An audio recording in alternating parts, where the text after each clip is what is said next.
नमस्कार साथियों, Kota online classes में आपका साथियों स्वागत है। तो आज का प्रश्न हम लोग शुरू कर रहे हैं।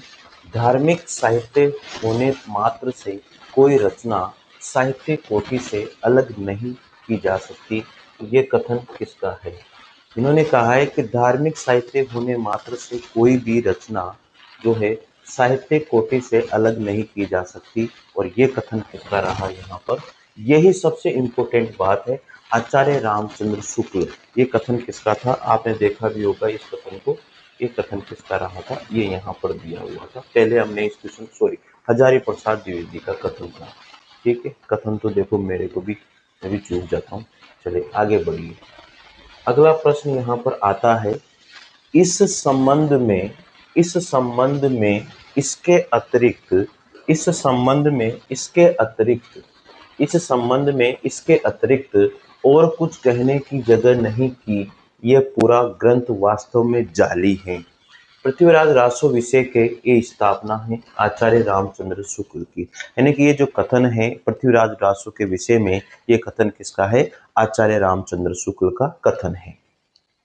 अगला प्रश्न है, शालिभद्र सूरी कृत भरतेश्वर बाहुबली रास को हिंदी की प्रथम रचना किसने माना है? भरतेश्वर बाहुबली सूरी के द्वारा लिखी गई, जो शालिभद्र सूरी के द्वारा लिखी गई भरतेश्वर बाहुबली रास जो हिंदी ग्रंथ है, उसको हिंदी की प्रथम रचना किसने माना था? गणपति चंद्र गुप्त के द्वारा माना गया था। आगे, अवधूत मत किसे कहते हैं? अवधूत मत यहाँ पर किसको कहा गया है? नाथ संप्रदाय को ही हम लोग क्या कहते हैं? अवधूत मत कहते हैं। याद रखना साथियों, ये जो प्रश्न है इसके लिए मैंने एक ये बुकलेट निकाली है, उसको बोलते हैं ब्रह्मास्त्र नोट्स। ये पूरी की पूरी बुकलेट है, आप देखिए। सारे के सारे प्रश्न जो है रैपिड फायर प्रश्न है, आप स्पीड के साथ इनकी तैयारी कर सकते हैं, और इसमें सारे के सारे क्वेश्चन ऐसे के ऐसे क्वेश्चन है। तो आप निश्चित रूप से इसे मंगा सकते हैं। 350 रुपये में आपके घर पे पहुंच जाएगी स्पीड पोस्ट के माध्यम से। ठीक है, तो आप मंगवाना चाहें तो मंगवा सकते हैं। चलिए आगे है, जोई जोई पिंडे सोही ब्रह्मांडे सिद्धांत किसका रहा है? गोरखनाथ का। जोई जोई पिंडे सोही ब्रह्मांडे सिद्धांत किसका है? गोरखनाथ का सिद्धांत है। गोरखनाथ के गुरु का नाम क्या था? सबको पता है, मत्स्येंद्र नाथ इसके गुरु का नाम था। फिर आगे देखिए, गोरखनाथ को पृथ्वीराज के समय का बताने वाले विद्वान कौन है? गोरखनाथ को पृथ्वीराज जो था हमारा पृथ्वीराज रासो, ठीक है, तो पृथ्वीराज के समय बताने वाले विद्वान कौन है? आचार्य रामचंद्र शुक्ल है।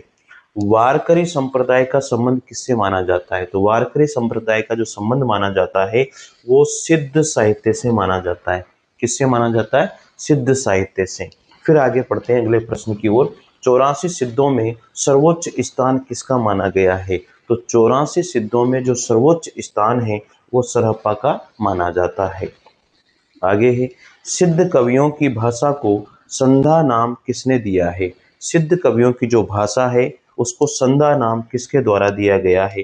तो सिद्ध कवियों की जो भाषा है उसको संधा नाम जो है अद्य वज्र और मुनि दत्त के द्वारा दिया गया है। अद्य वज्र और मुनि दत्त के द्वारा दिया गया है। अच्छे प्रश्न है साथियों।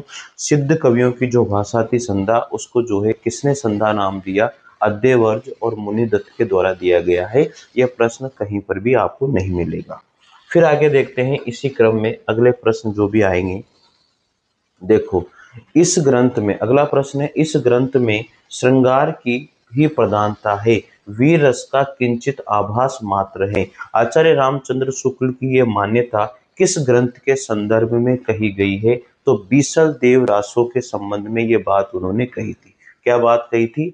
इस ग्रंथ में, कौन से ग्रंथ में? बीसल देव रासो के संबंध में इस ग्रंथ में श्रृंगार की प्रधानता है, वीर रस का किंचित आभास मात्र है। आचार्य रामचंद्र शुक्ल ये बात जो है बीसल देव रासो ग्रंथ के लिए कहते हैं। इस बात को आप ध्यान रखिए। अगला प्रश्न आता है, वे सांप्रदायिक शिक्षा मात्र है, अतः शुद्ध साहित्य की कोटि में नहीं आ सकती। सिद्धों, नाथों और योगियों की रचनाओं के विषय में यह मत यहाँ पर किसके लिए कहा गया है? आचार्य रामचंद्र शुक्ल ने यह मत कहा है। क्या कहा है? वे सांप्रदायिक शिक्षा मात्र हैं। साथियों, आचार्य रामचंद्र शुक्ल के सारे कथन मैंने यहाँ ले लिए, आप पढ़िए इनको। तो वे सांप्रदायिक शिक्षा मात्र हैं, अतः शुद्ध साहित्य की कोटि में नहीं आ सकती। सिद्धों नाथों और योगियों की रचनाओं के विषय में ये मत किसका है? आचार्य रामचंद्र शुक्ल का ये मत रहा है। आगे है, राहुल वेली के विषय में सही तथ्य इनमें से किसको माना गया है? तो राहुल वेली के संबंध में जो सही तथ्य है अधिकतर यही पूछे जाते हैं। इसका रचयिता रोड़ा नामक कवि माना गया है। ये मूलतः एक शिलांकित रचना है। ये गद्य पद्य मिश्रित चंपू काव्य रहा है। यही बात है ना। आगे देखिए, डॉक्टर दशरथ शर्मा आदि कुछ विद्वान पृथ्वीराज रासो के संस्करण को मूल रासो मानते हैं। तो कौन से संस्करण को मूल रासो मानते हैं? सबसे छोटा जो संस्करण है उसको मूल रासो माना जाता है, 1300 छंदों वाला। ठीक है। आगे है, बीसल देव रासो के संपादनकर्ता किसको माना गया है? तो माता प्रसाद गुप्त और अगरचंद नहाटा को बीसल देव रासो का संपादनकर्ता माना जाता है। अगरचंद नहाटा और माता प्रसाद गुप्त को जो है बीसल देव रासो का संपादनकर्ता माना गया है। आचार्य शुक्ल के अनुसार ये रचना जिसके आधार पर मैथिल कोकिल कहलाए। आचार्य रामचंद्र शुक्ल के अनुसार वह रचना जिसके आधार पर विद्यापति जो है मैथिल कोकिल कहलाए थे, वो कौन सी रचना थी? पदावली। कौन सी रचना थी? पदावली रचना थी। चलिए आगे अगला प्रश्न देखते हैं यहाँ पर, और ये प्रश्न है आप लोगों के सामने। देखो, अपभ्रंश के कवियों को विस्मरण करना हमारे लिए हानि की वस्तु है। मतलब किसका कथन है, ये पूछेगा। अपभ्रंश के कवियों को विस्मरण करना हमारे लिए हानि की वस्तु है। ये कवि हिंदी काव्य धारा के प्रथम सृष्टा थे। ये कथन किसका है? राहुल सांकृत्यायन का कथन है। हजारों बार ये प्रश्न पूछा गया है मेरे साथियों। ठीक है, ये ध्यान रखना। अपभ्रंश के कवियों को विस्मरण करना हमारे लिए हानि की वस्तु है, और यही कवि हिंदी काव्य धारा के प्रथम सृष्टा थे। और यह कथन किसका है? राहुल सांकृत्यायन का। बहुत इंपॉर्टेंट प्रश्न है। चलिए आगे भी देखते हैं। ये भी कथन ही है, एक अच्छा कथन है। इस पुस्तक की भाषा को कवि ने स्वयं अव्वट कहा था। इस पुस्तक की भाषा को कवि ने स्वयं अव्वट कहा था। इसके बीच बीच में मैथिली भाषा का प्रयोग आ गए हैं। भाषा के अध्ययन की दृष्टि से इस पुस्तक का महत्व है ही। ये कृति जिसके संबंध में आचार्य हजारी प्रसाद द्विवेदी ये कथन लिख रहे हैं, तो वो है कीर्तिलता। वो कौन सी है? कीर्तिलता। विद्यापति की कृति है कीर्तिलता, याद रखना इसको। तो ये पूरा का पूरा कथन किसका है? हजारी प्रसाद द्विवेदी जी का कथन है। लेकिन किस पुस्तक के लिए है? कीर्तिलता के लिए, जो विद्यापति जी ने लिखी थी। इस पुस्तक की भाषा को कवि ने स्वयं अव्वट कहा है, अर्थात कीर्तिलता की भाषा को। इसके बीच बीच में थोड़ी बहुत मैथिली भाषा का भी प्रयोग आ गया है। भाषा के अध्ययन की दृष्टि से इस पुस्तक का बहुत महत्व है। तो आचार्य हजारी प्रसाद द्विवेदी ने ये कथन कहा, और कीर्तिलता के लिए कहा है मेरे मित्रों। ठीक है, चलिए आगे बात करते हैं अगले प्रश्न की ओर। साधारणतः सन ईस्वी की 10वीं से लेकर के 14वीं शताब्दी के काल को हिंदी साहित्य का आदिकाल कहा जाता है। 10वीं से लेकर के 14वीं शताब्दी का जो काल है उसे आदिकाल कहा जाता है। हिंदी के प्रारंभिक काल के विषय में ये कथन किसका रहा है? तो हजारी प्रसाद द्विवेदी का ये कथन है। चलिए आगे बढ़ जाते हैं अगले प्रश्न की ओर। और अगला प्रश्न ये रहा आपके सामने। चौपाई और दोहे का सबसे पुराना प्रयोग शायद यही है। जो कुछ पुराना साहित्य उपलब्ध है उससे लगता है कि पूर्वी प्रदेश के बौद्ध सिद्धों ने ही इस शैली में लिखना शुरू किया था। सरप्पा के विषय में ये जो कथन है वो किसका है? हजारी प्रसाद द्विवेदी जी का कथन है। बहुत इंपॉर्टेंट है, याद रखना। किसका कथन है? हजारी प्रसाद द्विवेदी जी का। चौपाई दोहे का सबसे पुराना प्रयोग शायद यही है।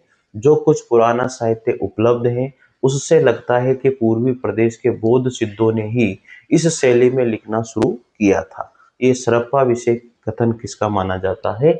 हजारी प्रसाद द्विवेदी का। प्रबंध चिंतामणि के जो रचयिता है वो मेरु तुंग को माना गया है। कुमारपाल प्रतिबोध का रचयिता किसको माना गया है? सोमप्रभ सूरी को माना जाता है। रेवंत गिरिराज के रचयिता किसको माना जाता है? विजय सेन सूरी को माना जाता है, याद रखना। ठीक है, अगला प्रश्न है। अपभ्रंश के भाषिक और व्याकरणिक रूप का स्पष्ट और सुव्यवस्थित विवेचन किसने किया था? अपभ्रंश के भाषिक और व्याकरणिक रूप का स्पष्ट और सुव्यवस्थित जो विवेचन किया गया था वो हेमचंद्र के द्वारा किया गया था। आगे अगला प्रश्न है, रत्नाकर जोपम कथा पुस्तक का संबंध किससे है? रत्नाकर जोपम कथा पुस्तक का जो संबंध है वो किससे रहा है? वज्रयानी सिद्ध से रहा है। किससे रहा है? जो वज्रयानी जो सिद्ध थे उनसे रहा है। अगला प्रश्न आता है, जे हाल मिसकी मुकुन तगा फूल दुराए नैना बनाए बतियां। इस प्रसिद्ध पंक्ति के जो रचनाकार हैं वो कौन है? अमीर खुसरो है। 1000 बार ये पंक्ति दे दी गई है और पूछ लिया गया है कि इस पंक्ति के रचनाकार किसको माना जाता है? जे हाल मिसकी मकुन तगाफुल दुराए नैना बनाए बतियां। इस प्रसिद्ध पंक्ति के रचयिता कौन है? अमीर खुसरो को माना जाता है। ठीक है, चलिए आगे बढ़ जाते हैं इसी क्रम में। देखो, निर्भय भीम व्यायोग के लेखक कौन है? निर्भय भीम व्यायोग ये भी एक रचना है, इसके राइटर कौन है? रामचंद्र सूरी रहे हैं। अगला प्रश्न है, वह इतिहासकार जिसने हिंदवी शब्द का प्रथम प्रयोग किया था वो है अब्बू सहीद। क्या नाम था? अब्बू सहीद। अगला प्रश्न आता है, कलचूरी राजवंश की 7 नायिकाओं के नक्सिक वर्णन से संबंधित ग्रंथ कौन है? राहुल वेल। याद रखना इसको, ये बहुत इंपॉर्टेंट प्रश्न है भाई, बहुत इंपॉर्टेंट प्रश्न है, इस बात का ध्यान रखना। कलचूरी राजवंश के 7 नायिकाओं के नक्सिक वर्णन से संबंधित ग्रंथ इनमें से कौन सा है? वो है राहुल वेल। नक्सिक से संबंधित जो ग्रंथ है वो है राहुल वेल। अगला प्रश्न आता है, काम भाव और शरीर का सौंदर्य उनके यहाँ उत्सव रूप में है। विद्यापति के संदर्भ में ये कथन किसने कहा था? आचार्य राम स्वरूप चतुर्वेदी जी ने ये बात कही थी। काम भाव और शरीर का सौंदर्य उनके यहाँ उत्सव रूप में है। विद्यापति के संबंध में ये बात जो कही थी राम स्वरूप चतुर्वेदी के द्वारा कही गई थी। ठीक है, चलिए आगे प्रश्न देखिए। अगला प्रश्न आता है यहाँ पर, बहुत अच्छा प्रश्न है और ये आपको देखने चाहिए सारे प्रश्न। देखो, रामचंद्र शुक्ल के अनुसार चंद्र बरदाई हैं। रामचंद्र शुक्ल के अनुसार चंद्र बरदाई क्या है? हिंदी के प्रथम कवि है, व्याकरण में पारंगत है। आचार्य रामचंद्र शुक्ल के अनुसार चंद्र बरदाई को क्या माना है? हिंदी का पहला कवि और व्याकरण में पारंगत। ठीक है, अगला प्रश्न आता है, चंदन बाला रास के रचयिता कौन है? आसबू कवि को माना जाता है। चंदन बाला रास जो रचना है उसके रचनाकार आसबू कवि है। अगला प्रश्न है फिर, चंद्र बरदाई ने पृथ्वीराज रासों में मुख्यतया प्रयोग किया है। चंद्र बरदाई ने पृथ्वीराज रासों में मुख्य रूप से प्रयोग किया है कवित छंद। चंद्र बरदाई ने पृथ्वीराज रासों में मुख्यतया प्रयोग किया है। क्या प्रयोग किया है? कवित छंद का प्रयोग किया है। शुक्ल जी के अनुसार हमीर रासों के रचनाकार कौन है? सारंगधर को माना जाता है। हमीर रासों का रचनाकार सारंगधर है। आगे पढ़िए, अमीर खुसरो ने हिंदी के लिए शब्द प्रयुक्त किया था हिंदवी, पहली बार। आगे, डोला मारोरा दोआ में डोला के पिता का नाम क्या था? राजा नल। क्या नाम था? राजा नल। डोला मारोरा दोहा में डोला के पिता का नाम राजा नल था। आगे बात करते हैं, गोरखनाथ का समय 11वीं सदी है, ये मान्यता किसकी है? गोरखनाथ का जो समय है वो 11वीं सदी है और ये मान्यता किसकी है? डॉक्टर पीताम्बर दत्त बड़तवाल की मान्यता है। गोरखनाथ का समय क्या माना गया है? 11वीं शताब्दी माना गया है और ये किसने माना है? डॉक्टर पीताम्बर दत्त बड़तवाल ने माना है। नाथ पंथ सिद्धों की परंपरा से ही छटकर निकला है, ये कथन किसका है? नाथ पंथ जो है सिद्धों की परंपरा से ही छट करके निकला था, तो ये मान्यता आचार्य रामचंद्र शुक्ल की ही रही है। अगला प्रश्न आता है, ये कहानी 16वीं शताब्दी के बाद की लिखी हुई है और रासों में प्रक्षिप्त हुई है। पद्मावती समय विषय में ये कथन किसका रहा? आचार्य हजारी प्रसाद द्विवेदी का। ये कहानी 16वीं शताब्दी के बाद की लिखी हुई है और ये रासों में प्रक्षिप्त है। पद्मावती समय के लिए ये जो है किस विषय में, या ये किसने पद्मावती के विषय में ये बात किसने कही है? तो हजारी प्रसाद द्विवेदी के द्वारा ये बात कही गई है। ठीक है, यहां तक कोई समस्या नहीं होनी चाहिए। चलिए आगे प्रश्न, अगला प्रश्न आता है, आदिकाल के अंतिम चरण के सुप्रसिद्ध कवि किसको माना जाता है? आदिकाल के अंतिम चरण के जो सुप्रसिद्ध कवि है वो अमीर खुसरो को माना जाता है। भरत मुनि ने अपभ्रंश को क्या नाम दिया था? भरत मुनि ने अपभ्रंश को क्या नाम दिया था? देश भाषा। भरत मुनि के द्वारा अपभ्रंश को क्या कहा? देश भाषा कहा था। अगला प्रश्न है, जन्म काल की दृष्टि से कवियों का सही क्रम कौन सा है? अगर इनका क्रम पूछ लिया जाए तो ये सही है। पहले नंबर पर चंद्रबरदाई, दूसरे नंबर पर जगनी, तीसरे नंबर पर अमीर खुसरो और चौथे नंबर पर श्रीधर। तो चंद्रबरदाई, जगनीक, अमीर खुसरो, ये इनका क्रम है। बीसल देव रासो की नायिका का नाम क्या था? तो बीसल देव रासो की नायिका का नाम क्या था? राजमती। यह भी बहुत बार क्वेश्चन पूछा गया है। ठीक है, बीसल देव रासो की नायिका का नाम राजमती था। आगे बात करते हैं, अमावस के घड़ी झिलमिल चंदा, पूनम के घड़ी सूर, नाद के घड़ी वयंद गरजे, बाजंत अनद तूर। उपयुक्त काव्यांश में अनहद नाद की स्थिति को व्यक्त करने वाले योगी या संत यहाँ पर कौन है? गोरखनाथ हैं साथियों। कौन है वो? गोरखनाथ है। अमावस के घड़ी झिलमिल चंदा, पूनम के घड़ी सूर, नाद के घड़ी वयंद गरजे, बाजंत अनहद तूर। तूर किसने? गोरखनाथ ने। ठीक है, अगला प्रश्न है, सिद्ध हेमचंद्र शब्द अनुशासन के रचनाकार कौन है? वो है हेमचंद्र। सिद्ध हेमचंद्र शब्द अनुशासन किसने लिखी? हेमचंद्र ने लिखी है। नायिकाओं का नक्सिक वर्णन कहाँ मिलता है?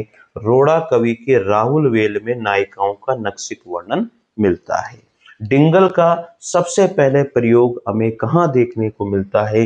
राजा बांकीदास की कृत कुकवि बतीसी में। कहाँ मिलता है? कुकवि बतीसी में। डिंगल का सबसे पहले प्रयोग राजा बांकीदास की कुकवि बतीसी में हमें सबसे पहले डिंगल का प्रयोग देखने को मिलता है। ठीक है, अगला प्रश्न आता है, शिलाओं पर लिखा हुआ काव्य, ये तो आप सबको पता है राहुल वेल था।